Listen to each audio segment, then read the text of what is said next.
Come to the UK!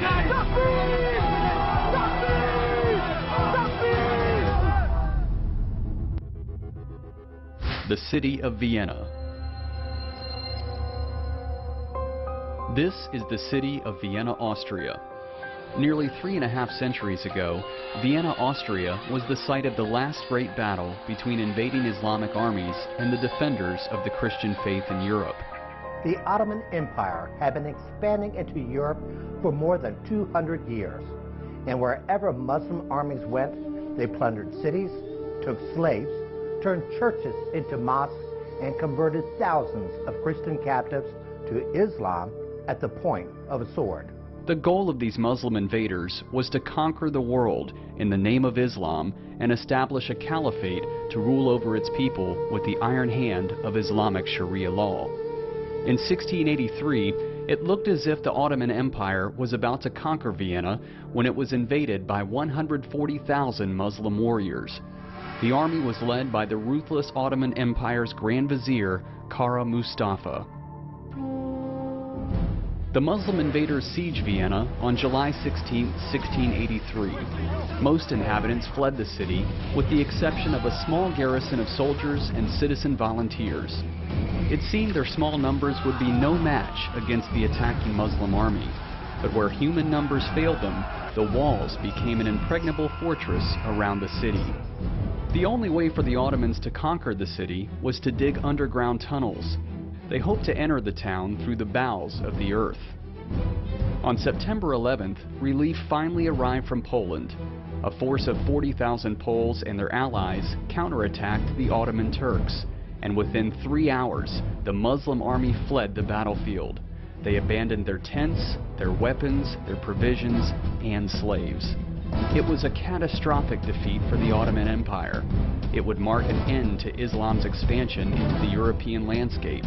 It also began a new history of Islamic surrender, decline, and retreat from Europe. But now, 3.5 centuries later, a new Islamic invasion is taking place in Europe, and some say this new invasion will end with Europe becoming an Islamic empire, or as some predict, Europe will become Eurabia. Could it be that Europe, which was once the bastion of Christendom, will soon find itself under the authoritarian rule of Islam? That's the fear of many in Europe, and it's also the bold prediction of scores of Islamic leaders around the world. The late Libyan dictator Muammar Gaddafi seemed to give credence to this argument when he said in 2004, "There are signs that Allah will grant Islam victory in Europe, without swords, without guns, without conquests. The 50 million Muslims of Europe will turn it into a Muslim continent within a few decades."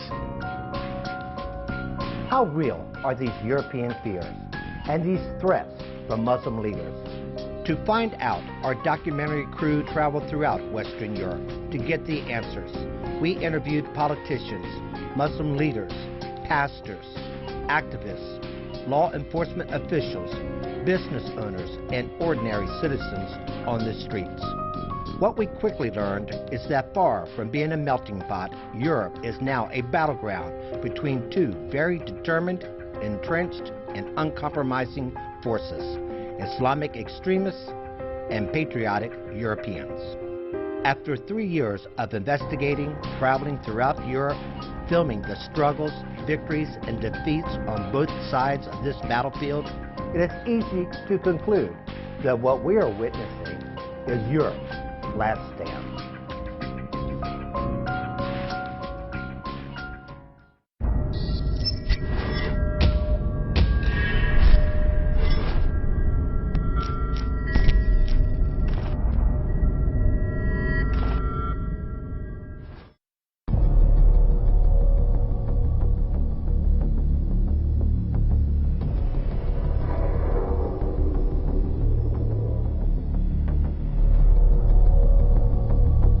Beginning in the mid-20th century, Europe began inviting Muslim immigrants into their countries to work in coal mines, cotton mills, on railroads, and to clean streets. In reality, the Muslims came to do the jobs that native Europeans were not willing to do. Business leaders and politicians viewed the massive flow of immigrants as a boost to the European economy. But in the early 1970s, the economy of Europe took a turn for the worse and found itself immersed in a crippling oil crisis. Hit hardest were Muslim immigrants. Most became unemployed, and for the next 4 decades, their economic outlook appeared hopeless. Young Muslims would grow up in Europe feeling betrayed, marginalized, and angry at the host country in which they lived. Anger would turn into betrayal. Believing they had nothing in common with native Europeans, many Muslims turned to the internet and satellite television to rediscover their past. What many of them found was a direct path to radical Islam. Well, there's a serious problem with the rise of radicalism in Europe, radical Islam, no doubt about that. Poll after poll shows the increasing radicalization of young Muslims in Europe.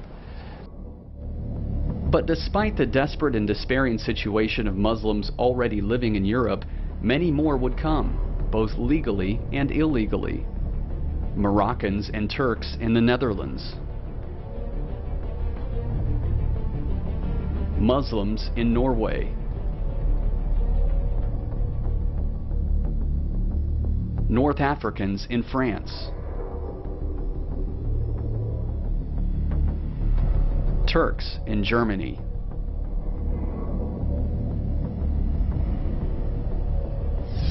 Between 1990 and 2009, 26 million Muslims immigrated into Europe, coming from all directions and pouring into every country. Hit hardest for both legal and illegal immigration would be Italy, which has 2,500 miles of open coastlines to cross. It's a journey of hardship, confusion, starvation, physical risk, treachery, imprisonment, and even death.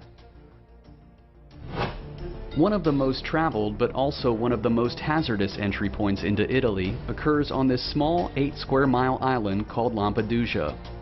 Sitting 250 miles off the coastline of mainland Italy, Lampedusa is an Italian tourist resort for summer beachgoers.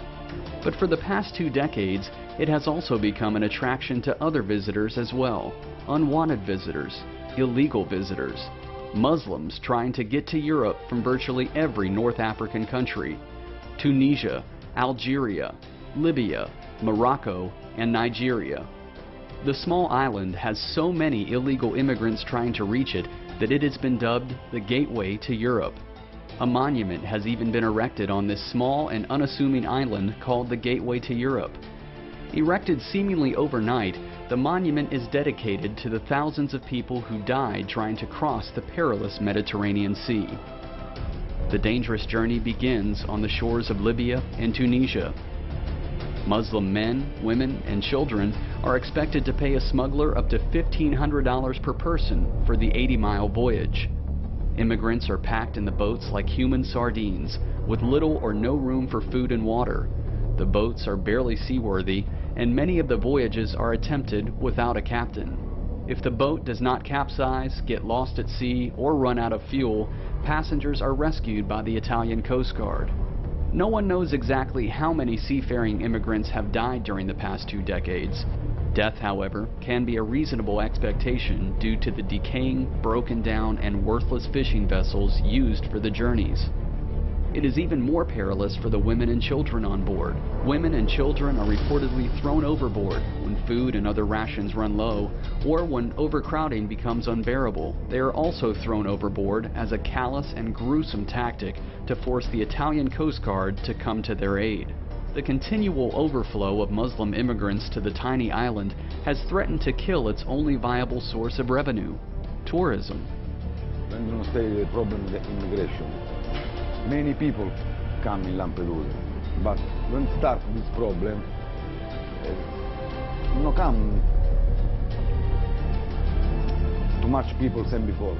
Virtually every illegal arriving on Lampedusa suffers from some form of illness. Dehydration, seasickness, hunger, and dysentery are common ailments among the arrivals. To make matters worse, immigrants are placed in detention centers on Lampedusa that can become overcrowded, unsanitary, and rampant with infectious diseases. In 2011, more than 800 angry immigrants set fire to their holding facility in Lampedusa. After escaping over its balcony walls, they fled throughout the small island. The massive escape caused residents to panic, especially after some of the immigrants threatened to blow up gas canisters. From Lampedusa, the immigrants are transported by ship to holding centers scattered around Italy. From there, immigration officials begin the difficult process of deportation. But it is a process that is rarely successful, especially since immigrants arrive without documents and refuse to disclose their home country. Questo sarà la grande questione degli anni a venire in Italia e in Europa, perché a fronte di una natalità molto bassa in Italia c'è invece una natalità molto elevata da parte del popolo musulmano. Quindi ci sarà una grande crescita di persone di origine musulmana in Italia e in Europa nei prossimi anni. Most of our immigrants who are not legal tend to come from Islamic countries, from North Africa. A lot come through Spain, they come through the Canary Islands, they come through Italy. Being in the common market, which is now the European Union, we have a lot of porous borders with very little control. People can come in from virtually anywhere. France has about 6.5 million Muslims. It has more Muslims than any others. Germany has 3.8 million. Most of those happen to be Turkish. We have a problem that Islam has had massive migration, using it to its advantage. And we have the younger generations are becoming more radical. Where their parents had come over and had tried to fit in, their offspring, people like the al-Mujaharun group, most of their main leaders are born here, and they are more radical than their parents. In the end, due to politics, money, and international pressure, only a handful of illegals are ever returned home. Ci ha sconvolsolato un poco questo fattore clandestino. Allora, prima arrivavano a 20, a 10, a 5, era tutto tranquillo. E poi, non lo so, è successo che sono arrivati a centinaia. Non so quanto voluto, non so quanto è, ma è stato molto disastroso. Degli islamici che adesso noi stiamo aiutando, proteggendo, aiutando in tutti i modi, attraverso sovvenzioni, finanziamento, diamo tutti gli aiuti possibili e immaginabili. La casa, buoni pasto, non pagano i servizi pubblici, non pagano asili per i bambini, non pagano niente. Now you have all these programs funded by the poor taxpayer all over Europe, trying to get these poor Muslims to integrate. You have all these language courses paid for by the Austrian government, by the Austrian taxpayer. But these people have no interest. It is actually against their religion to integrate. Che credo che la definizione giusta sarebbe che Este è un paese dormitorio, dove non ha un indirizzo politico, non ha industrie, non c'è agricoltura, non c'è un vero e proprio indirizzo turistico, nulla di questo, quindi è considerato come un paese dormitorio, avendo Sezze la stazione ferroviaria che gli permette a loro di fare la scuola probabilmente Sezze a Roma, senza pagare il biglietto e tutte le belle cose. Although the sheer number of illegal Muslims arriving may overwhelm Italy, most of the immigrants do not make Italy their final destination. Instead, Muslims only enter Italy because its porous borders and because the rest of Europe is only a high-speed train ride away. Noi sappiamo che molti immigrati clandestini non si vogliono fermare in Italia. I tunisini e gli algerini vogliono andare in Francia. Gli afghani vogliono andare in Gran Bretagna, i pakistani, molti pakistani vogliono andare in Olanda o in Svezia, dove oltretutto li trattano molto meglio che qui. After the creation of the European Union in 1993, free and unhindered movement became a reality in Western Europe. Europeans can now travel throughout its 28 member states without restrictive passports. This enables Muslim immigrants in Italy who are given national residence permits to simply hop on a train. They can then reconnect with relatives and family members in such faraway countries as Belgium, the Netherlands, France, and Germany. What most people need to realize is that the European Union has now become a real union, just like in the United States, different nations, but you do not need anymore a passport. There's no more borders between Italy and France, France and Germany, France and the UK, Ireland, and so on. So all the European nations, Holland, they are all connected, and you just take the car and go right across. You take the train and you go right across. So once that you are in Italy, you are practically in every other nation in Europe. But immigration is not the only form of invasion among Muslims attempting to besiege Europe. Another group of mass Muslim arrivals comes in the form of asylum seekers and family reunification programs. In recent years, millions of asylum seekers have illegally entered Europe seeking refugee status. The dramatic increase over previous decades has been fueled by a multi-billion-dollar-a-year business of human traffickers. Though not all refugees come from Muslim countries, many do arrive from Iraq, Pakistan, Afghanistan, and North African nations. The number of asylum seekers arriving in the EU member states in 2011 increased by an astounding 325% over 2010, with most refugees seeking residence in Germany, France, Belgium, and Italy. Beyond asylum seekers, Muslims have also poured into Western Europe through family reunification programs. These programs allow Muslim families in foreign countries to reunite with their relatives in Western Europe. The program allows for spouses, children, fiancés, dependents of students, and even the dependents of asylum seekers to apply for family reunification. Well, in the 1960s we had something like 80,000 Muslims in Britain, and they've been growing roughly doubling every decade. So by the time you got to 1990 we had 1 million, by 2000 2 million, by 2010 somewhere between 3 and 4 million. So it's, you push that forward, of course, and you're suddenly looking at 6 million, 12 million, 24 million, if they continue as they are. And family reunification comes into it, because they can send home the wives, up to 4, of course, and they come over, have plenty of children, as we know now. The flow of Muslim immigrants, asylum seekers, and the practice of family reunification programs are 3 paths of Islamic growth in Europe. But a 4th path, which some claim may be the most challenging, comes in the form of Muslim birth rates. The internet is flowing with doomsday accounts of Muslim population growth in Europe. These fears are driven by a number of factors, including the Muslim practice of polygamous marriages and their religious ban against abortion and contraceptives. In 2009, a video surfaced on the internet that sent shockwaves throughout the West and became a worldwide sensation. Titled, "Muslims Are Taking Over the World," the video has been seen by more than 14 million viewers. The filmmaker dramatically contrasts the low fertility rate of non-Muslims with that of Muslim families. In a matter of years, the film warns, Europe as we know it will cease to exist. According to the video, Muslims are having 8.1 children per family in France, while in the Netherlands, 50% of all newborns are Muslim. With 52 million Muslims now living in Europe, the film predicts that this number will double in the next 20 years. The producers call upon its viewers to wake up, claiming this is a call to action.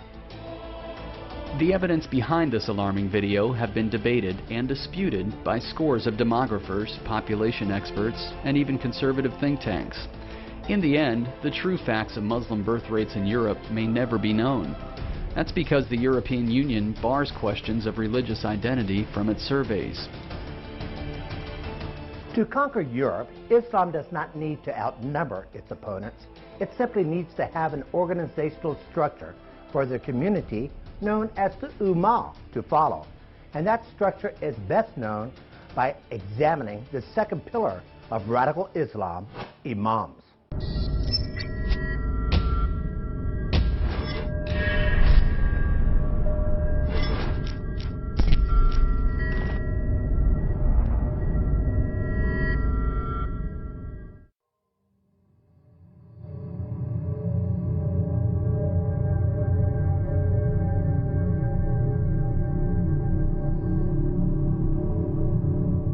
Few in Europe were ever aware of radical Islam before February 14, 1989. That's the date Ayatollah Khomeini of Iran issued a death fatwa against a British Indian novelist, Sir Ahmed Salman Rushdie. Rushdie had written a fictional novel called The Satanic Verses. The book's title refers to certain Quranic verses that allow for prayers to be made by pagan goddesses. Its publication caused an immediate uprising in the Islamic world. Nearly the entire Muslim population considered the book's contents blasphemous to the Prophet Muhammad. Ayatollah Ali Khamenei has repeated the death sentence against the author Salman Rushdie. They were, it wasn't just a question of burning books and burning little straw effigies in Hyde Park. That alone shocked people. But for them to call for the death of somebody, and I think the British political establishment should then have stood up and they should have done something about it there and then. They should have made a move. People who were inciting murder, which is against the law, should have been prosecuted. In major cities across England, angry and violent demonstrations broke out. And for the first time in centuries, Britain witnessed books being burned on its streets. One Labour Party member even demanded that the Satanic Verses be banned. In other parts of the world, riots erupted. Translators and publishers were assaulted, injured, knifed, shot, and killed. Bookstores were firebombed, and embassies were forced to be closed. Even folk singer Cat Stevens, who now calls himself Yusuf Islam, went on British television and called for the death of Rushdie. Europeans would quickly learn that extreme Islam was not exclusive to such faraway Muslim countries as Pakistan, Afghanistan, Iran, Egypt, or Saudi Arabia. Radical Islam was now on their streets, in their mosques, in their communities, and arriving daily through their open borders. You know what we say? European citizen can go to hell! In the years following the Rushdie riots, Europeans began witnessing an ever-increasing presence of women wearing burqas, halal food in their shops, Muslims taking over streets for prayer services, and demands for Islamic law and Sharia compliance. The surge of Islamic extremism across Europe has given growth to numerous opposition groups. There are now demands for an end to the building of new mosques, for the deportation of Muslim extremists, for the passage of strict immigration laws, for the banning of burqas, and for the rejection of any type of Sharia concessions. What Europeans fear most about Islam are the extremists. And while there are questions about how many Islamic radicals live in Europe, there's no question about who is doing the radicalization: imams. Imams are the spiritual leaders of the Sunni branch of Islam, which dominates Europe. They are teachers and prayer leaders of the Muslim faithful. In Europe, most trained imams come from overseas. Some of these imams are considered moderate, such as those arriving out of Turkey and Jordan, but most are considered hardline fundamentalist, such as those coming from Saudi Arabia, Pakistan, and Egypt. These imams hold harsh religious views on the treatment of women and homosexuals. They support blasphemy laws, which allow severe punishment, even death, for insulting Islam.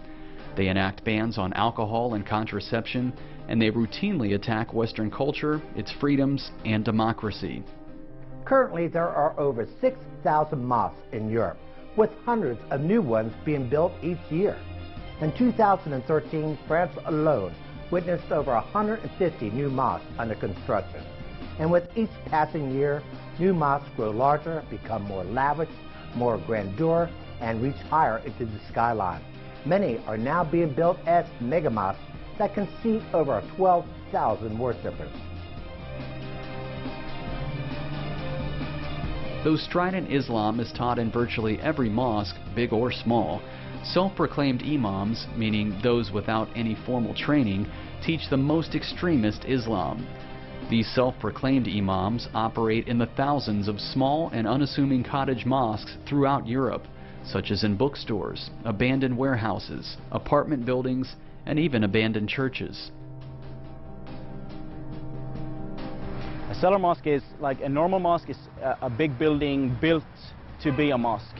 A cellar mosque is a phenomenon where they just take an ordinary cellar or an apartment that it wasn't built for having sermons in it, but they use it anyway as a mosque. That's what we call a cellar mosque.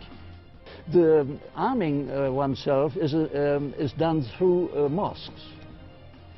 This is another thing the public doesn't know, which I tell them all the time whenever I can, that the mosque is a multitask institution. First of all, the so-called prayer. Secondly, it's through the, at the beginning, mentioned Friday prayer, the political indoctrination. Thirdly, it's a marriage market. Fourthly, it's the place where you plan war action or strategic action, I mean below war level, right? And fifthly, it's a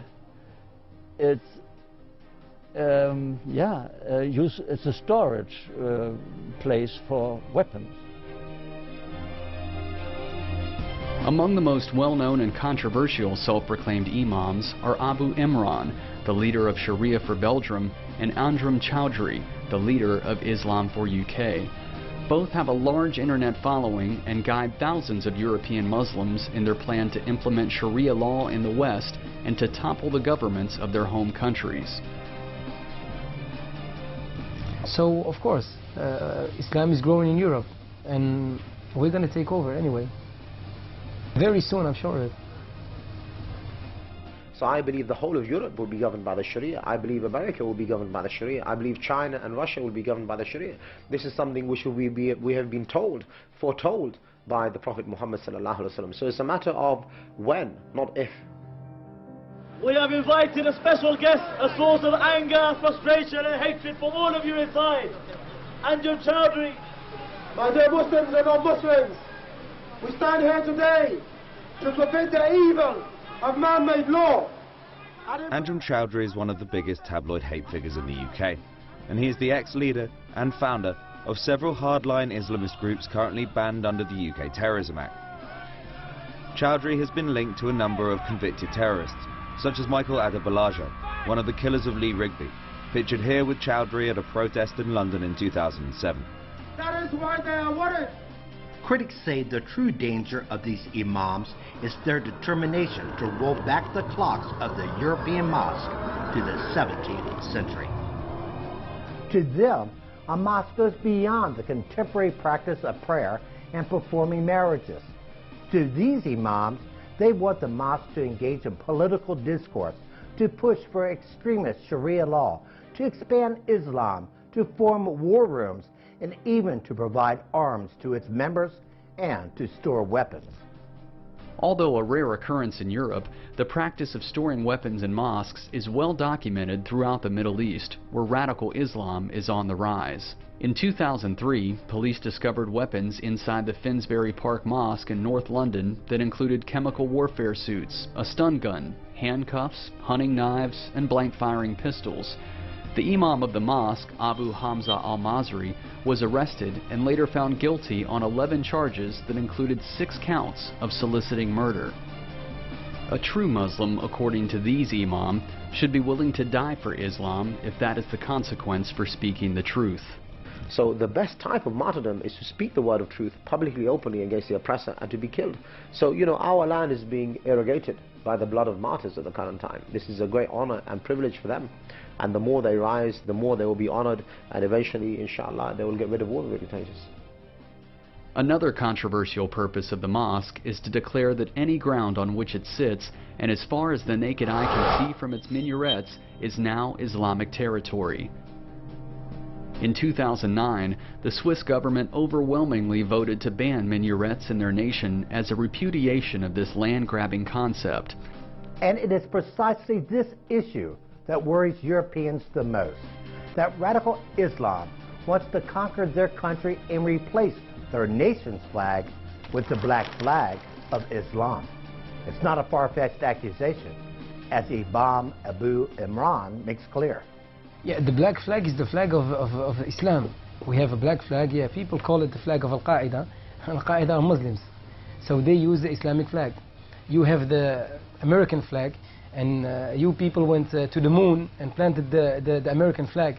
So when a Muslim says, I'm going to plant the black flag on the White House, everyone is surprised. Why is he saying that? Yeah, what's more crazy, planting a black flag on the White House or planting an American flag on the moon? I don't know, just I'm asking the question. So an Islamic flag, we believe that Islam will dominate the world. It's a little bit funny to say, but Islam will dominate the world. And of course we have our flags. Imam Chowdhury explains that the goal of Islam is to re-establish the caliphate, a legislative body ruled by a supreme leader known as the Caliph, and implement Sharia law throughout the world. Achieving the caliphate may have to occur country by country. The endeavor of Islam is to create a world where people live under the Islamic State. There are 5 elements to that Islamic State, Chowdhury explains. Well, the elements of an Islamic State are 5 in their pillars. Number 1, sovereignty must belong to God, meaning that only His law is our reference point. Number 2, that the authority belongs in the hands of the Muslims. Number 3, that you only have one a leader worldwide. Number 4, any dispute is resolved by him, meaning if there's any disputes between the people, he is the person who resolves. And number 5, that we only have a administrative body to implement the Sharia. We don't have a legislative body. Therefore we submit and we implement the Sharia because Allah is the one who is sovereign.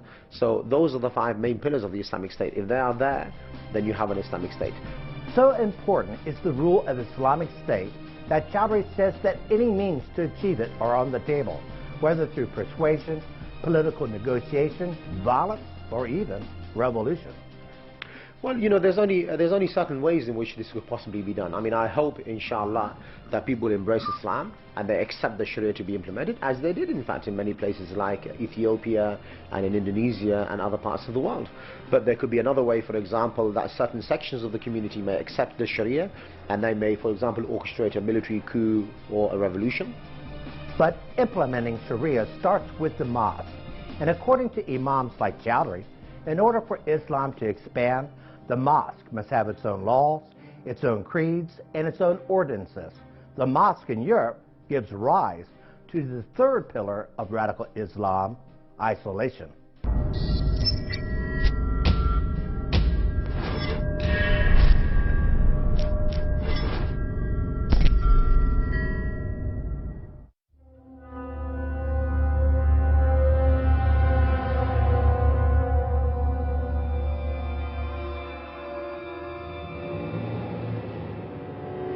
Trappes, France, is one of the many districts in Europe where violent Muslim riots have broken out in recent years.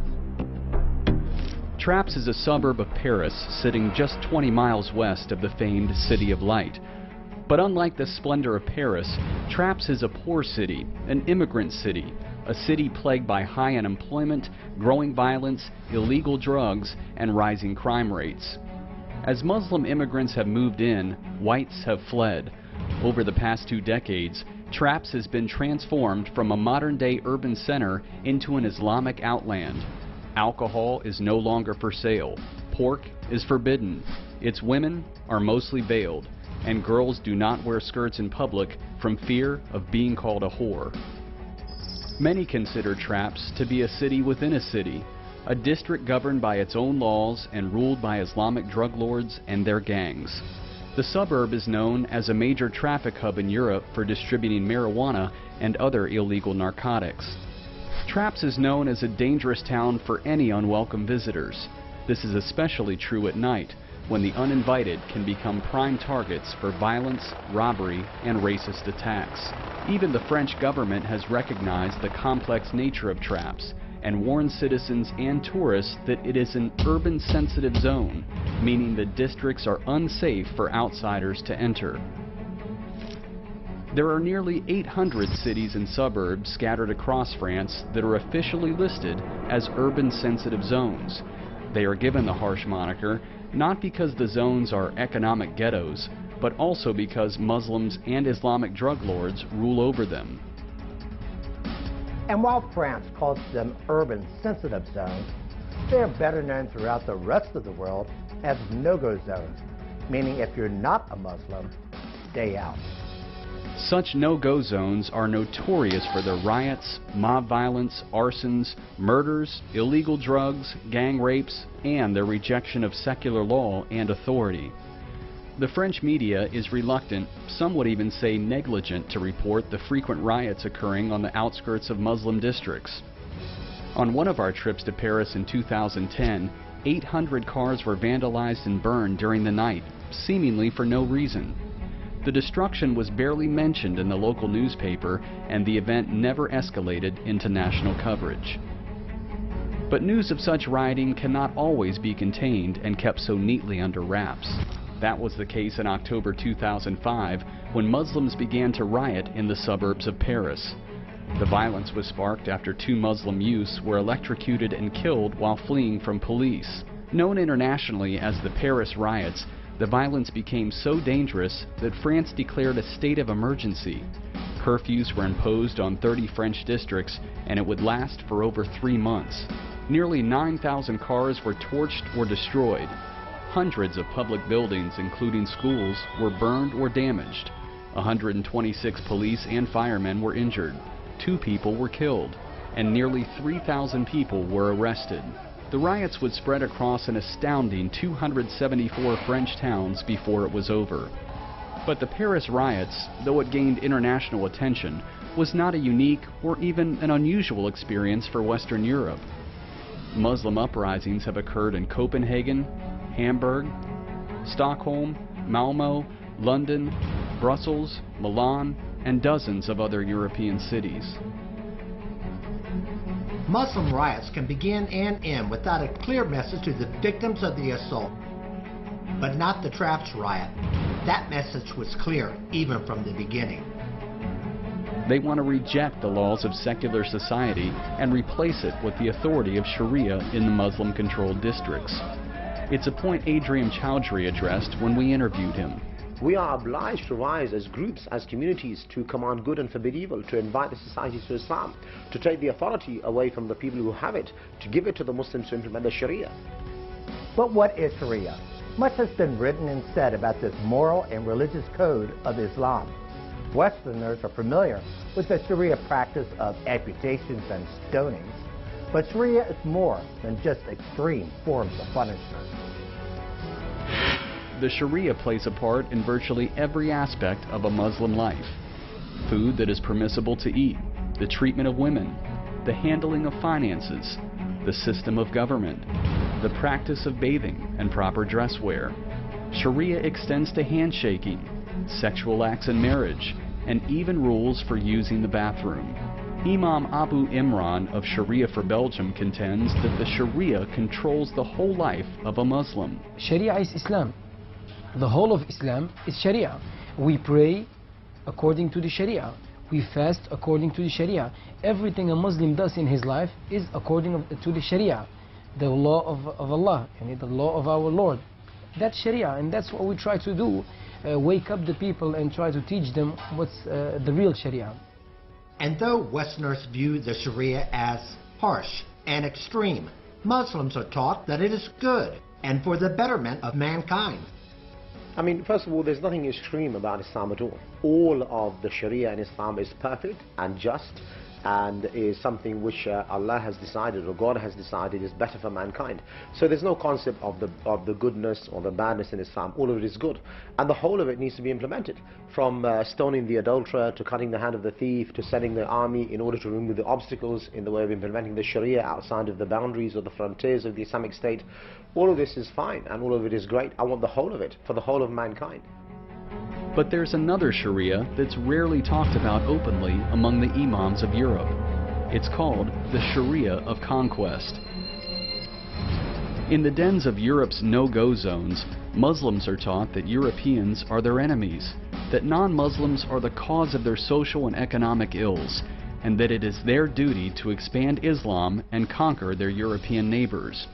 We consider that we have another state that is the Islamic State, because these people come here, they do not integrate to our customs, they build a state in our state.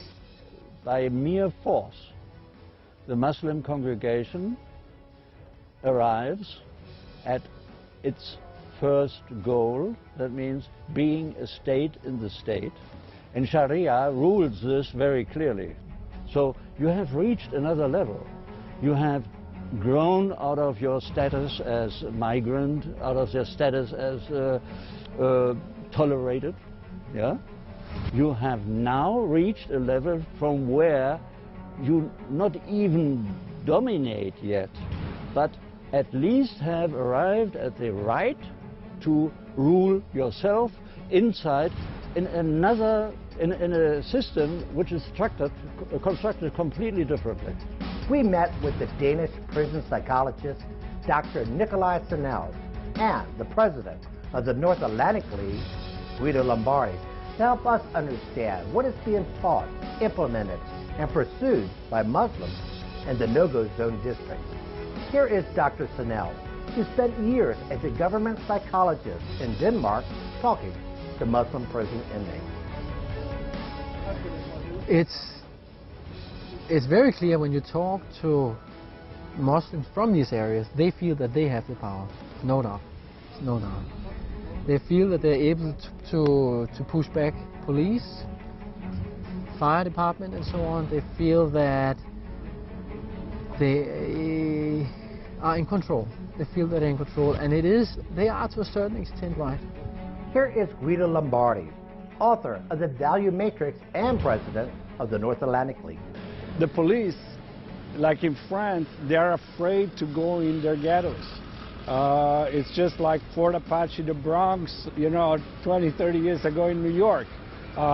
They literally have, refrigerators on the roof of the buildings, and when the police cars come, they'll just throw them on the police car. So the police in France, I'm talking now, they don't go in the ghettos, in the Muslim ghettos. And over there, for all practical purposes, they have Sharia law already. They rule. Whatever they say, it's law, and nobody can go in. During our conversations with Dr. Sennels and Mr. Lombardi, which lasted many hours, we were able to dig deep into the inner workings and functions of the Muslim no-go zones.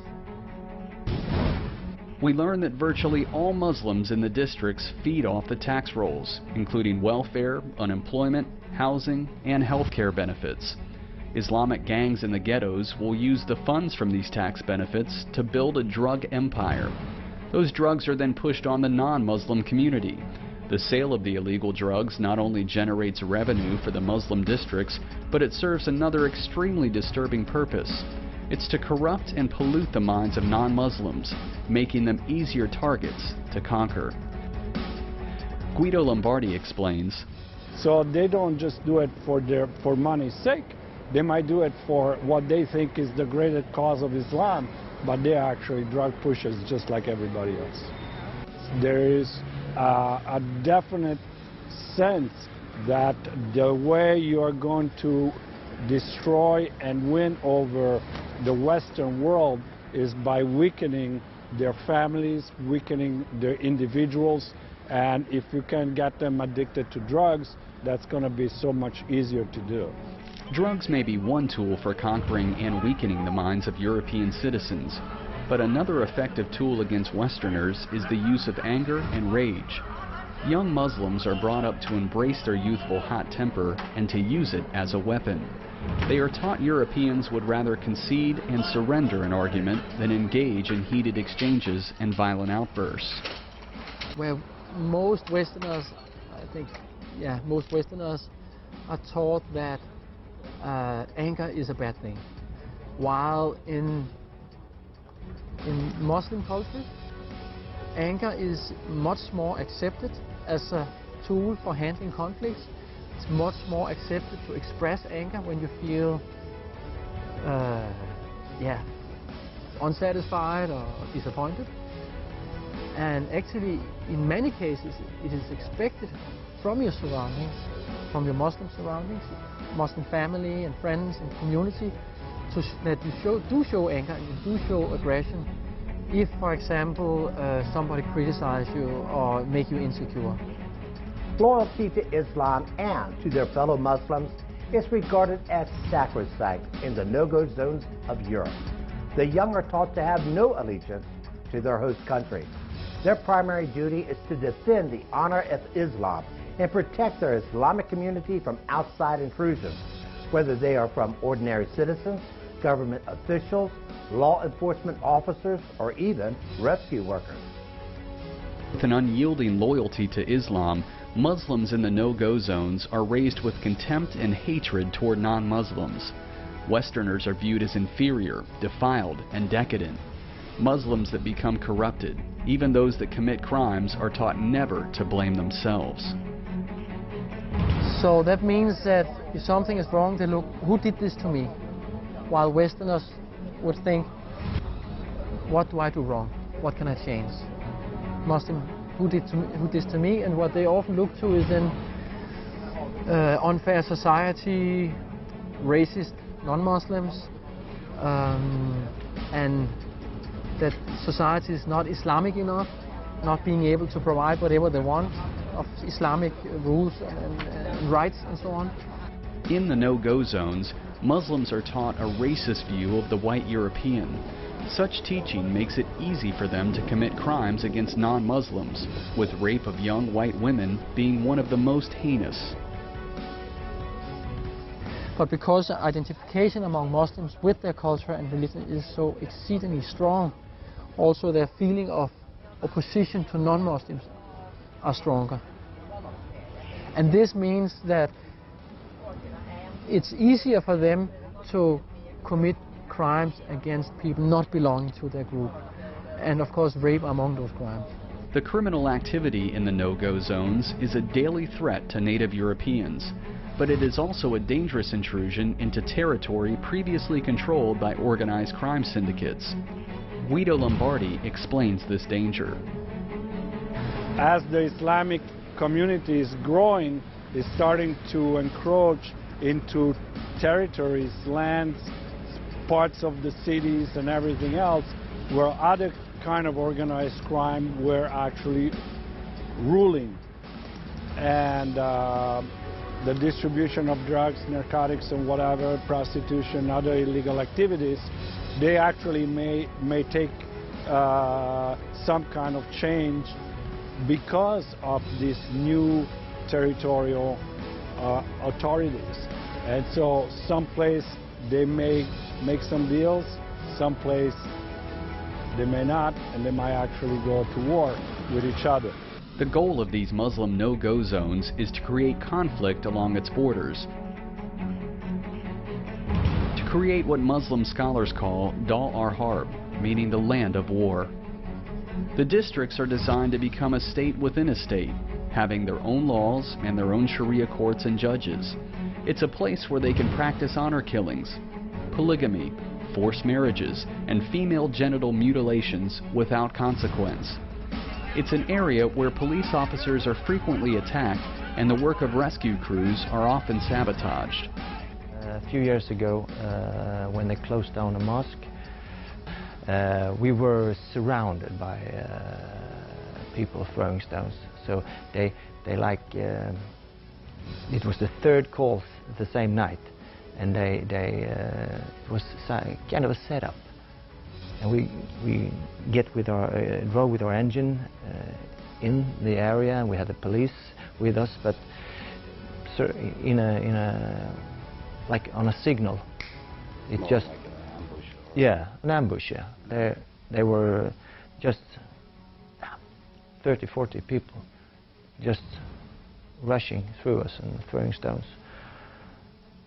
And after that, I said I don't ever go in there again. Never, under circumstances.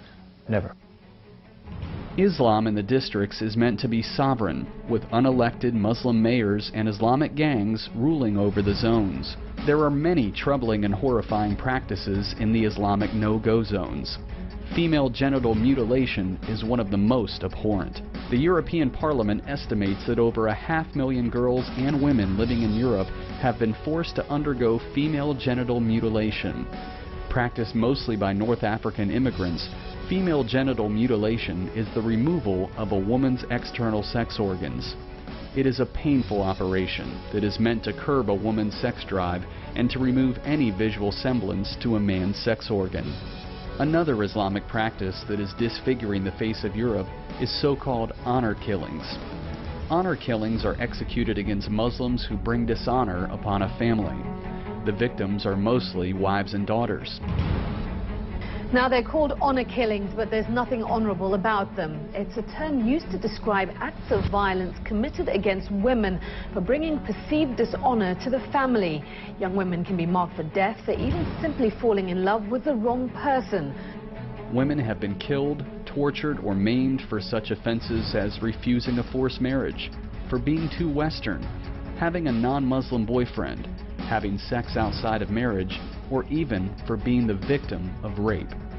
Such honor violence against women in Europe have been committed with beating by hockey sticks, burnings with gasoline, chokings with wires, drowning in bathtubs, stabbings with knives and axes. Other women have been shot. Some have been thrown out of windows. A growing practice of honor violence has been to throw acid on the faces of women. In 2011, there were nearly 3,000 reported cases of honor violence and killings in the United Kingdom alone. When you have cultures of arranged marriages, if somebody does not conform, or if they're believed to have had an affair, sometimes even for something as trivial as talking to a man to whom they're not married, families can murder them. Honor killings and violence is one form of settling domestic disputes in the Islamic communities. Another form is to drag family members into the Sharia courts. Thousands of Sharia courts exist throughout Western Europe, most of them illegally. The purpose of the courts is to implement Islamic law in areas of marriage, divorce, finances, and inheritance rights. But some have actually engaged in criminal proceedings as well. What we've discovered in the last year or so is that some of the courts that put themselves forward as Sharia arbitration courts are trying to step beyond their legal remit, their legal right to act in that way, and are actually treading into what should be regarded as being criminal matters and police matters. Critics, such as Douglas Murray, say Sharia courts frequently disregard European laws and rights in their rulings. Many of them illegally recognize polygamous relationships, force marriages, and issue decisions that favor the rights of men over women. Britain has over 85 legally recognized Sharia courts. They not only find favor with the English government, but also with the Church of England. In 2008, the Archbishop of Canterbury, Rowan Williams, backed the introduction of Sharia law in Britain and said some of its aspects seemed unavoidable. Sharia courts threaten to throw Europe into parallel societies, one that pits European law and culture against Islamic rule and religious fundamentalism. These parallel societies threaten to balkanize Europe. Dr. Sunel believes it's too late to stop this balkanization from taking root and then expanding outward. Muslim parallel societies are here to stay, and they're dangerous.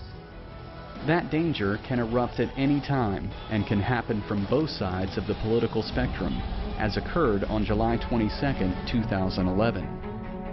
On that summer day, Anders Behring Breivik, a 32-year-old Christian writer, set off a car bomb in the capital city of Oslo, Norway. The explosion killed 8, injured over 200 others, and damaged multiple government buildings. Breivik then boarded a ferry and went to a summer youth camp on the island of Utoya. Dressed as a policeman, Breivik opened fire and killed 69 people and injured 110 more. Most of the fatalities were young adults in their early 20s or just teenagers, the youngest being just 14 years old. The true motives behind Breivik's horrific killings remain unclear, but there was no denying his anger toward leftist politicians, communist, multiculturalist, and Muslim immigrants. Breivik would sum up his actions by saying, "I acted on behalf of my people, my religion, and my country." With the creation of parallel societies now engulfing Europe, news of assaults, mass killings, terrorist plots, and bombings are bordering the routine and expected. March 11, 2004, Madrid train bombing, 191 killed, 1,460 injured. July 7, 2005, London underground bombing, 53 killed, 700 injured. July 31, 2006, German train bombing attempt. August 9, 2006, Muslim plot to detonate liquid explosives on airlines. February 1, 2007, Muslim plot to behead British soldier. June 29, 2007, car bomb plot at English nightclub. June 30, 2007, Muslim terrorist attack on Glasgow airport. September 26, 2011, 2 Muslims arrested in poison plot. March 2012, Muslims shoot French soldiers and Jewish civilians, 7 killed, 5 injured.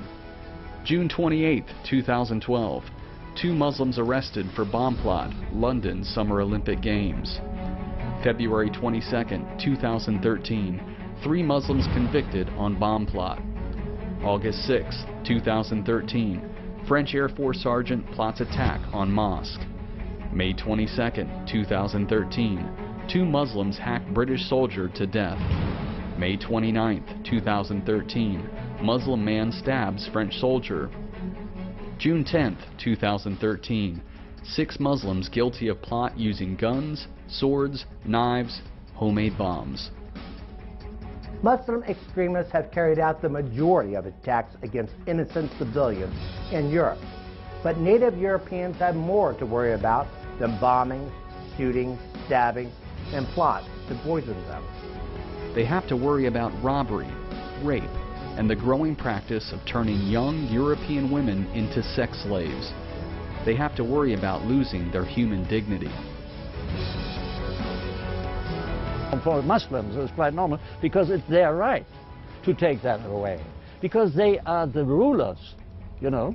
They are told in the mosques, after school, in the afternoon school, in the mosques, they are told, you are the future rulers in this country. It is your country because Allah has given it to you already, and it is your duty to do the rest. Your land is our land.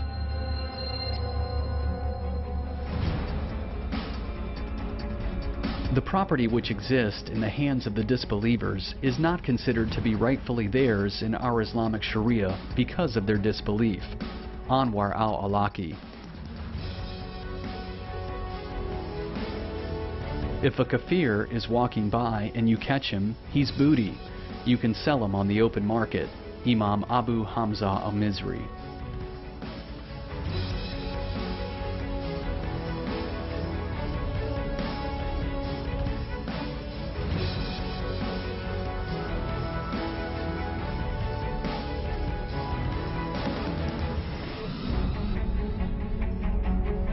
In the Muslim ghettos, the young are taught that the property, belongings, and wealth of native Europeans inherently belong to the Ummah, that is, they belong to the Muslim community. As a result, crimes being committed against non-Muslims have skyrocketed across Europe in recent years, a troubling trend that can be found in the rising number of Muslim inmates inside European prisons. During the past 1.5 decades, the Muslim population growth in British prisons alone have risen 200%, a rate that is 8 times faster than the overall prison population. In Belgium, 45% of prison inmates are now Muslim. In France, over 1/3 of the prison population is Muslim, while in Sweden, 41% of its prisoners are of the Muslim faith. Considering that Muslims are only 4% of the European Union population, these large numbers of prison inmates clearly demonstrate the growing practice of Muslims victimizing their European neighbors. Though the high percentage of Muslim inmates is shocking, more disturbing is evidence that the Muslim ghettos are both tolerating and encouraging its criminal elements. Wir in Deutschland. Wir alle die Schlimmsten. Die Deutschen sitzen sich immer dahin. Sind immer allein und so. Und die anderen, wie gehen die mit denen um? So, die schreien auf die, die treten die. Die laufen rum, wenn die die sehen, geben die einfach Stelle. So aus Spaß. Wir sind viel Gruppe. Und wehren die sich, die Deutschen? Nein. Die haben Angst so. Auf dieser Schule hat man so oder so keine Zukunft. Was will man hier auf dieser Schule? Man sollte meine Art sowieso, diese Schule hat sowieso keinen Sinn. Genau, am besten nur klauen, alles machen, ganz ehrlich. Also wie sieht denn deine Zukunft aus? Wie siehst du deine Zukunft? Siehst du die irgendwie auszubilden? Meine Zukunft ist nur Überfälle und Einbrüche. Jeden Tag. Unser Schulleiter, der wurde auch geschlagen, darum ist er jetzt im Krankenhaus. Such evidence was on full display in July 2010 in the French city of Grenoble. On July 16th, 2 Muslim men with assault rifles robbed a nearby casino of at least $30,000. After a brief high-speed chase, the 2 suspects got out of their car and began firing on police. In the exchange of gunfire, 1 officer was injured and 1 suspect was shot dead. The other suspect fled on foot into the poor suburban neighborhood of Villeneuve, an area officially designated in France as a no-go zone. Within hours, hundreds of Muslim youths began rioting in Grenoble while police searched for the remaining suspect. In an attempt to divert police, Muslim youths stopped a local tram, setting its rails on fire. The youth then began bashing the rail car with baseball bats and iron bars, holding the travelers hostage. The attack forced police to abandon its manhunt for an armed robber and to begin a rescue mission of the train's passengers. Other diversion tactics included looting businesses and setting shops on fire. Over 50 cars were burned and destroyed. At least 1 Muslim resident began firing on police. After nearly 3 days of rioting, the violence ended only after a local imam appealed for calm. The Grenoble uprising was both typical and significant of Muslim riots. It showed that local imams, also known as unelected mayors of the districts, control the riots, both when they begin and when they end. It demonstrated that the clear purpose of the riots is to assert Muslim force, power, retaliation, and domination over secular authority. And it showed that the Muslim ghettos live under its own dominion, rule, laws, and customs. In the case of Grenoble, the Muslim riots proved effective. The police were forced out of the district, and the second suspect was never apprehended.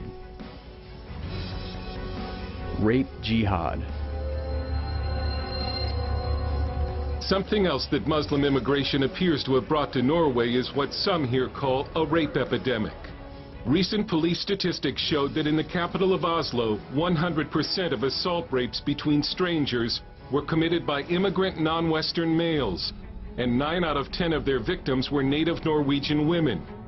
It is a case described as simply shocking by the police, the biggest case of serial sex abuse ever investigated. Tonight, a gang of 5 men from Derby is being convicted of systematically grooming and sexually abusing teenage girls. Finally, a Muslim man in East London, in England, not far from where I was raised actually, raped a series of women, one of them 15, because they were out late at night, and as he explained, as a Muslim, he was punishing them for their sins. All the crimes that occur against women is because they are not covered. When they are not covered, you have no respect for them. Imam Shahid Mehdi, Copenhagen, Denmark. The uncovered meat is the problem. If she was in her room, in her home, in her hijab, no problem would have occurred. Sheikh Taj al-Din al-Halali, justifying rape, Sydney, Australia. Though Muslim crime rates are sending shockwaves throughout Western Europe, no crime has become more scandalous than the growing practice of Muslims raping young white women, a sexual offense that many critics are calling rape jihad. The growing number of women being raped in Sweden alone has become so widespread that Sweden now has the second highest number of rapes in the world. Statistics show that women in Sweden have a 25% chance of being raped, and that those committing rapes are 77% Muslim, even though Muslims only account for 6% of the country's population. Rape figures for Sweden's neighbor Norway are equally as alarming. The New York Times reports that 1 in 10 Norwegian women over the age of 15 have been raped. Norwegian police issued a study in 2013 that found foreigners arriving from Muslim countries have carried out 90% of all rapes in the Norwegian capital of Oslo. In England, many young girls fear going to school because of the daily threat of being sexually assaulted by Muslims. This interview with a 14-year-old British student explains the threat schoolgirls face from Muslim students of Asian background. Can you just tell me how old you are, please? 14. And you go to a local school? Yeah. Have you lived in this area all your life? Yeah. You're having problems at school. Can you just elaborate on the kind of problems that you're having? Asian boys coming up to me and saying, I'm going to rape you, and if you don't go with me, I'm going to punch you in the face with a knuckle duster, and if you don't, give me a blowjob. What's your teacher's response been? Pupils are going to get excluded for 15 school days. Right, and that is it? Yeah. Intimidated by them and scared. Sexual assaults are not the only fear facing schoolgirls in England. These young girls also have to fear the growing presence of Muslim rape gangs. These gangs of Muslim men prowl city streets, malls, and train stations in search of underage preteen girls that can be turned into sex slaves. Police say these Muslim rape gangs, also known as sex grooming gangs, have been plaguing England since at least 2002. But the problem received only scant public attention until 2013. That's when 7 Muslim men, known as the Oxford Pedophile Gang, went on trial for operating a child sex grooming ring that consisted of nearly 24 underage girls.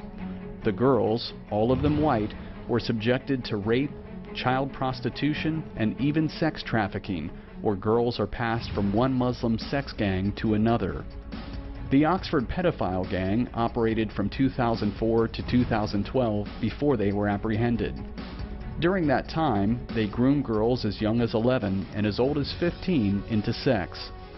The young women testified in court that they were tortured with knives, baseball bats, and meat cleavers. They also suffered such sexual assaults as choking, biting, suffocation, burning, and even bloodletting sexual practices. 7 Muslim men were found guilty, with 5 of them sentenced to life in prison. The Oxford case was similar to cases in Rochdale and Rotherham, where gang members were all Muslim and the girls were all white. In the Rochdale case, prosecuted just a year earlier, 9 Muslim men were found guilty for operating a sex ring that involved nearly 50 underage girls. In Rotherham, 54 underage girls were the victims in the sex grooming operation led by 5 Muslim men. The sex grooming operations, which is happening in every city and town in the Midlands of England, are similar in tactics. Muslim gangs prey on young women at shopping centers, parks, tube stations, arcades, and schools. In most cases, gangs will make initial contact with the young girl by using a boy of similar age. The boy will offer to buy the girl an expensive gift, such as a designer handbag or a cell phone. But even a hamburger or kebab has been successful at winning over the trust of a pre-adolescent girl. The girl is then introduced to older men who pretend to be the young boy's brothers and cousins. Once the girl is seduced into the care of these older men, the sexual grooming begins. It can take weeks, but most likely months, to totally separate the girl from her parents, friends, and family members. Alcohol and drugs are frequently used to quicken this separation and to also control every aspect of the girl's life. They'd introduce you to cannabis and alcohol, and then after you've been doing that for a while, they'll want to get you to take ecstasy tablets or cocaine, and then they'd want to get you onto heroin or crack cocaine, which is addictive. so that your debt gets built up more because they supply you with your drugs. You don't pay them for them. You have sex with loads of different men to pay for your drug. How often was this happening? Nearly every night.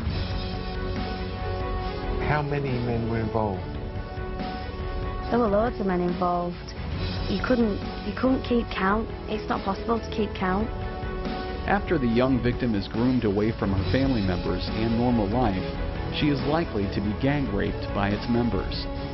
Photos are typically taken during the gang rape. Those photos are then used to threaten the girl with exposure to her parents and others if she refuses to be pimped out. Muslim rape gangs use girls to make money, trade for drugs, or to complete a business deal. Sometimes they are handed over to friends for pure entertainment.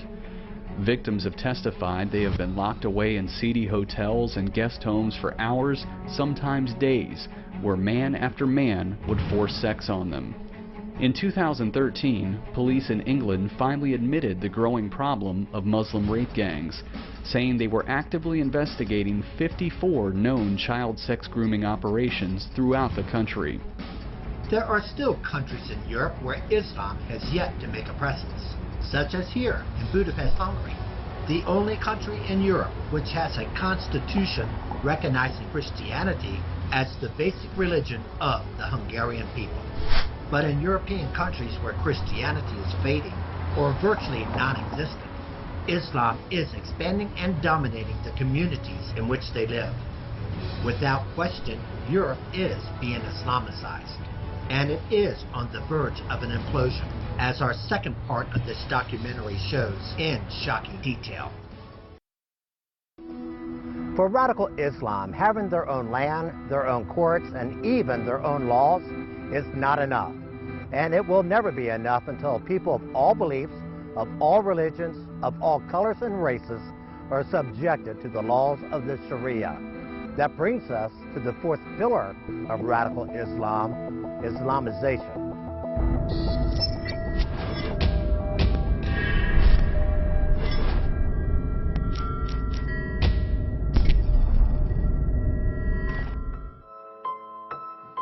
This is Waltham Forest, England.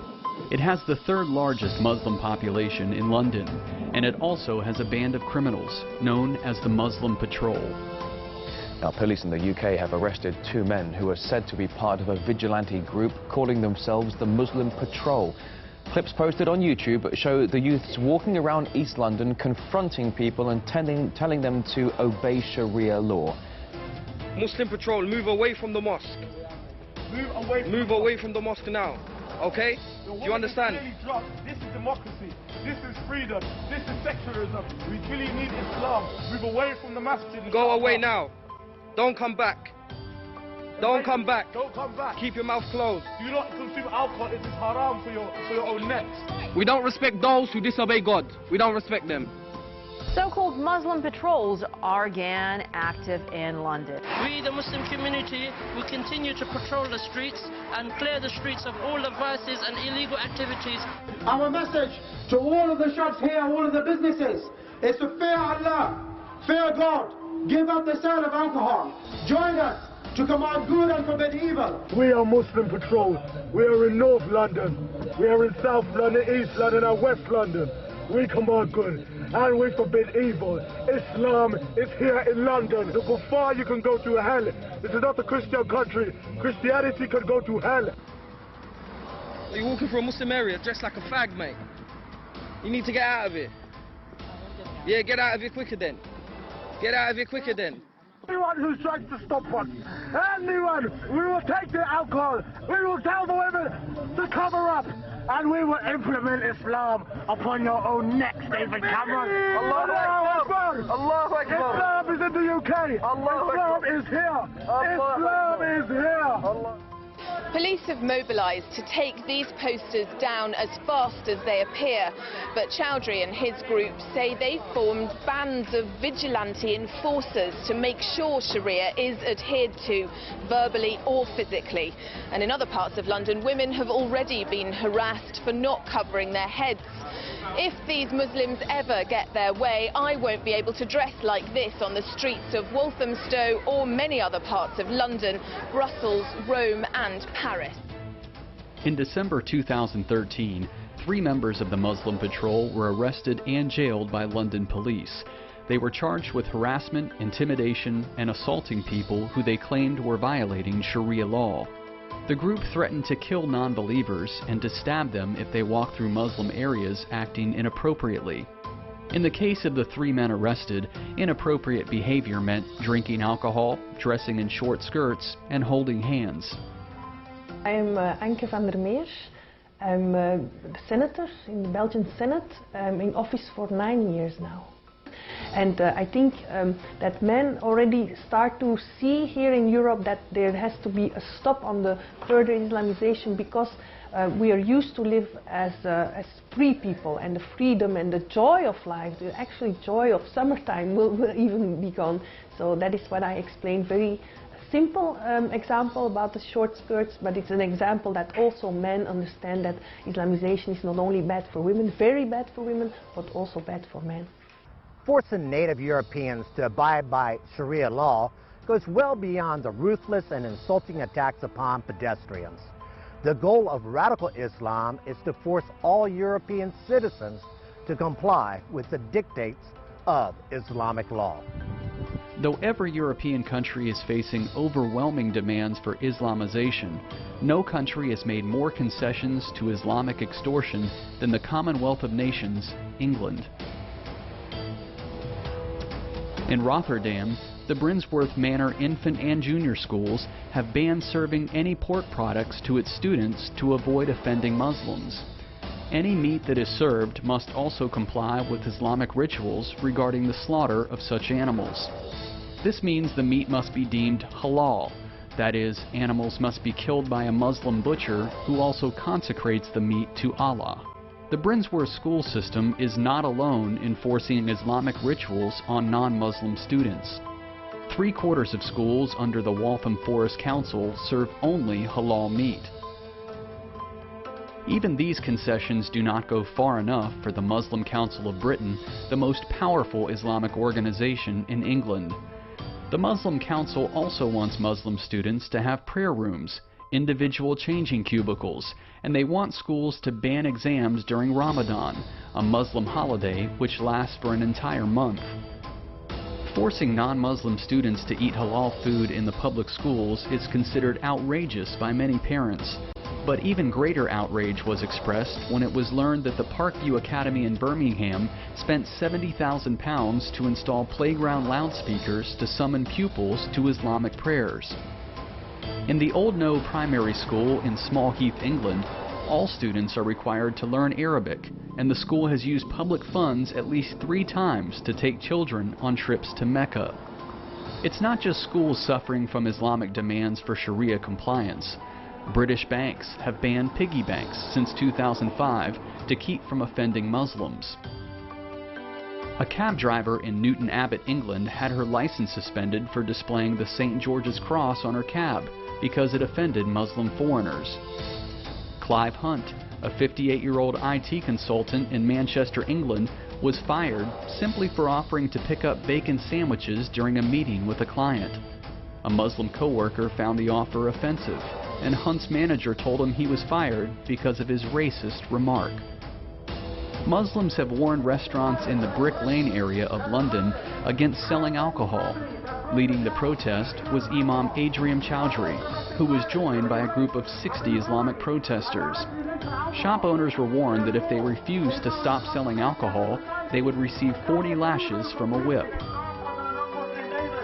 In South Yorkshire, England, policewomen were asked to wear burqas to help police interact better with the Islamic community. 2 of the officers decided to wear hijab headscarves and niqab veils, leaving only narrow slits to see through. Police in England abide by religious accommodation standards set forth by the National Policing Improvement Agency. The NPIA has numerous guidelines for police when confronting Muslims. Some of these guidelines include: do not take dogs into mosques or the homes of Muslims. Do not wear shoes into the prayer halls. And should there be a need to arrest someone, the person should be permitted to complete his or her prayers first. There's no suggestion, however, that Christians should be allowed to complete their prayers before being arrested. Making it difficult to oppose Islamization in Europe are the constant assaults on the free speech rights of its citizens, which vary greatly from that of the United States. In the United States, free speech rights is enshrined in the First Amendment of the U.S. Constitution. There are no such inalienable free speech rights in Europe. In Liverpool, England, a Christian couple was arrested after allegedly making insulting remarks against Islam and the Prophet Muhammad. Ben and Sharon Vogelenzang faced an $8,000 fine and a criminal record after a Muslim woman complained to police that the couple made disparaging anti-Muslim statements in the breakfast area of their Bounty House hotel. The couple, who are members of the Boodle Christian Fellowship, reportedly said that Muhammad was a warlord and that traditional Muslim dress for women was a form of bondage. The Vogelenzangs were arrested for violating a public law that makes it a crime to use threatening, abusive, or insulting words that are religiously aggravated. Immediately after their arrest, the reputation of their hotel had been damaged. Guest registration fell off considerably. The Vogelenzangs had to lay off staff. After a 2-day trial, the Christian couple was acquitted, but it was too late to save the hotel. The damage had been done. The Vogelenzangs told their story for the world to hear. Hello, we're Sharon and Ben Vogelenzang. We owned a hotel in Liverpool.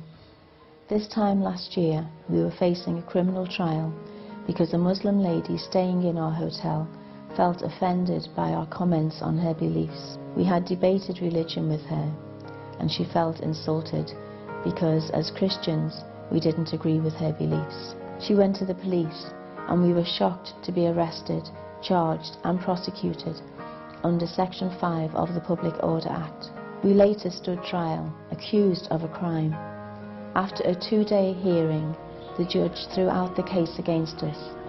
We were delighted to be found innocent, but our hotel business was damaged beyond repair, and we had to stop trading at the end of September. As Christians, we should help each other. We want to help people by making sure that this can't happen again to anyone else. In the end, with their hotel business destroyed, the arrest cost the Vogelenzangs more than the $8,000 ever could have. It cost them their livelihood. Britain's most prominent pro-family attorney, Paul Diamond, spoke about the impact the Vogelenzangs' case has had in England. And of course this case destroyed those people's livelihoods, and so the effect has been devastating on them as individuals, bed and breakfast owners. But what they're doing is creating a chilling effect. You're arrested, you're humiliated, you're under pressure for a year, you've got attorney fees crushing you down. You lose your livelihood. So you're going to speak out against Islam? You're going to speak out against perhaps homosexuality or something? Of course you're not. The Vogelenzangs are not alone in Europeans who have faced prosecution for criticizing Islam. In Wales, 5 men were arrested after a Facebook site was set up declaring all Muslims should be thrown out of Wales. In Denmark, Lars Hedegaard, the president of the Danish Free Press Society, was arrested on charges of hate speech when he said that there was a high incidence of child rape and domestic violence in areas dominated by Muslim culture. In the Netherlands, the Dutch politician Geert Wilders was charged with inciting hatred and discrimination when he produced a documentary about Islam called Fitna. Even legendary film actress Brigitte Bardot was hauled into court and convicted for inciting racial hatred against Muslims. The conviction stemmed from a letter she wrote to French President Nicolas Sarkozy, complaining about a Muslim feast in which sheep and goats are slaughtered by having their throats slit. The former film starlet was ordered to pay a $25,000 fine. The conviction made it the 5th time the French actress was found guilty of offending Muslims. Even telling the truth about Islam can be a criminal offense in Europe, as Elizabeth Sabadich-Wolff learned after she was convicted of committing hate speech for saying Muhammad had a thing for little girls. Her remarks referred to Prophet Muhammad's marriage to a 6-year-old named Aisha. After the marriage, Aisha stayed with her parents until she was 9, when Muhammad, at 53 years of age, consummated the relationship, forever branding him as a child molester. This happened in October and November of 2009, when I gave a seminar for an Austrian political party, the Freedom Party, and there was a journalist who infiltrated and who didn't tell me that she was recording my seminar. Elizabeth stood trial for many of the comments she made at the seminar, including saying no to theocracy and yes to democracy. Though she was charged with making many offensive remarks, Elizabeth was only convicted on one of those comments. I said in my seminar, among other things, among many other things, that Muhammad had a thing for little kids, for little girls. Elizabeth made the comment on Muhammad's sexual exploitation of a 9-year-old girl, even though she was aware that 2 years previously, an Austrian parliamentarian, Susanne Winter, was convicted for making similar statements. Susanne Winter was ordered to pay a $31,000 fine and also received a 3-month suspended prison sentence for saying Muhammad was a child molester and a warlord. As a first-time offender, Elizabeth received a $663 fine, but without a job, she had no way of paying.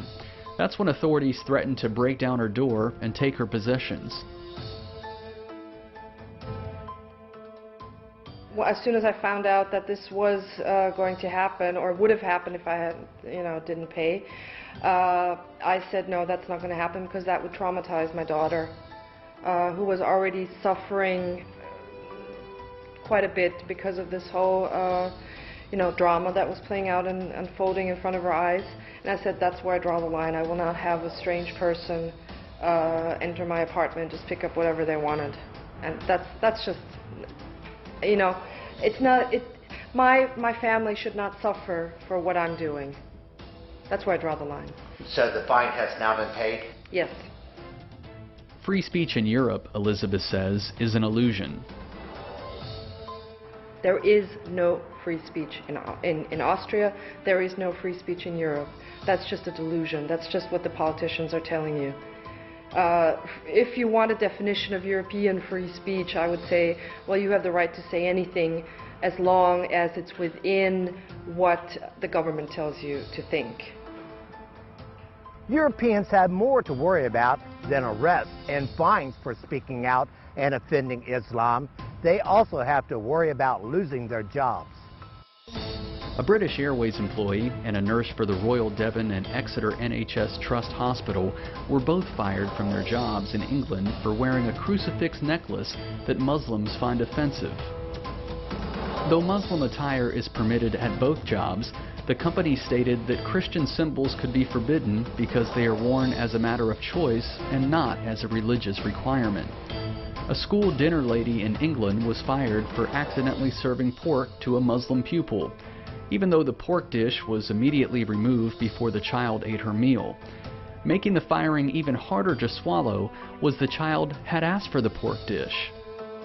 In Germany, Thilo Sarrazin was fired as the country's finance minister for publishing a book that was critical of Muslim immigration. These are just small samplings of the firings taking place throughout Europe. The threat of losing one's job has led many Europeans to be fearful to speak out. They have been stricken with the silent plague of self-censorship.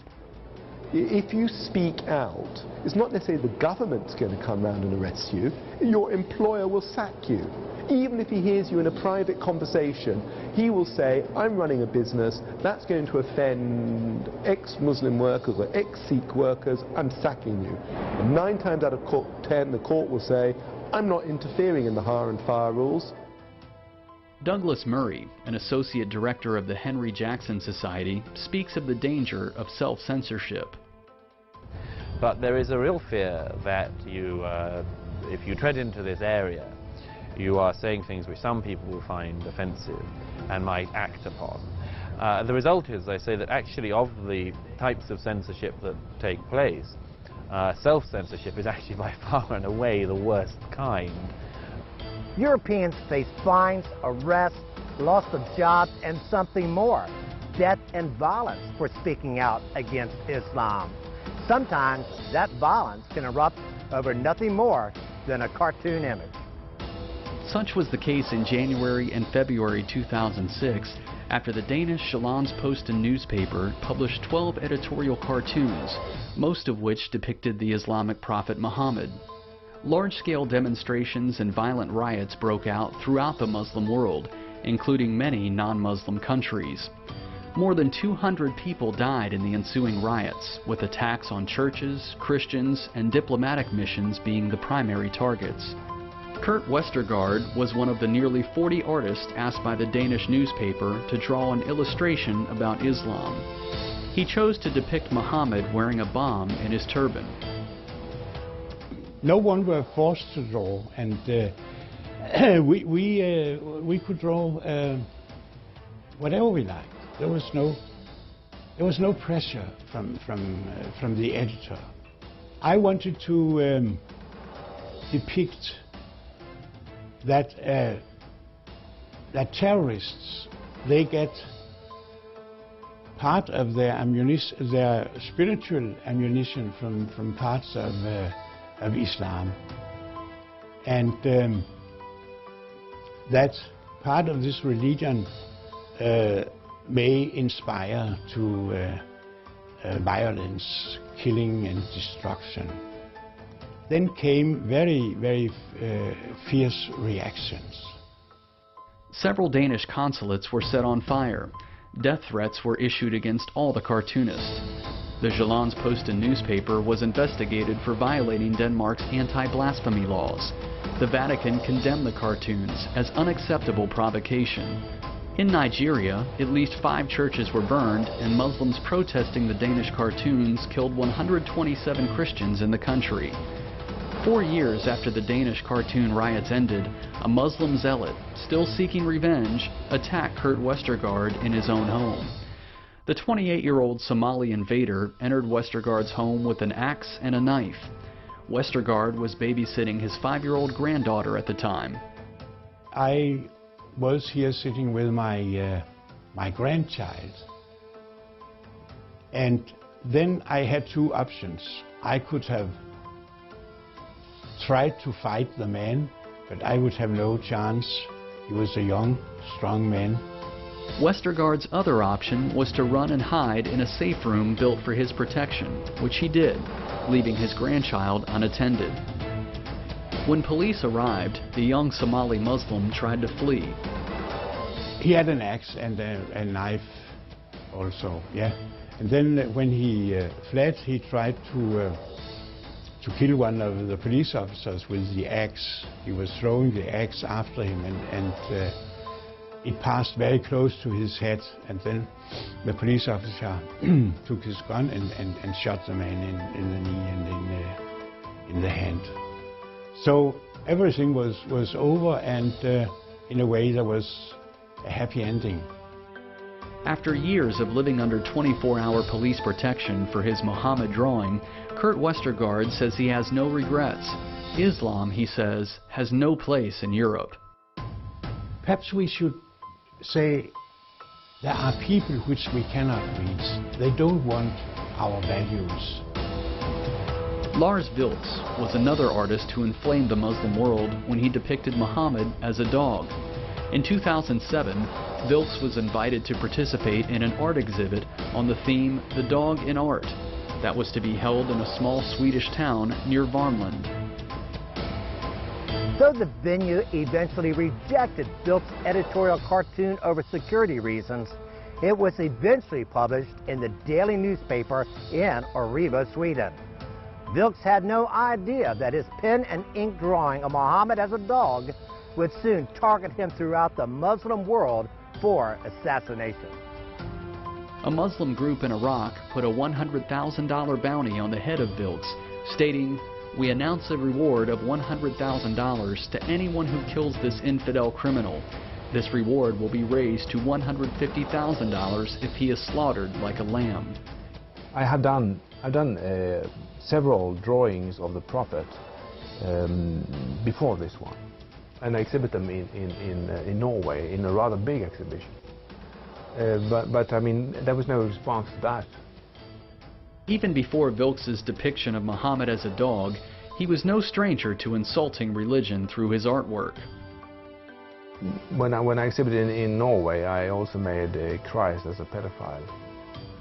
And when this controversy started, then people asked me, ironically, could you draw a Jew pig? And I also made a Jew pig. And there was one Muslim who said that this is very bad of you to do this drawing. Just imagine if you made Christ as an elephant. And I also made a Christ as an elephant drawing then. But drawing Christ as a pedophile and an elephant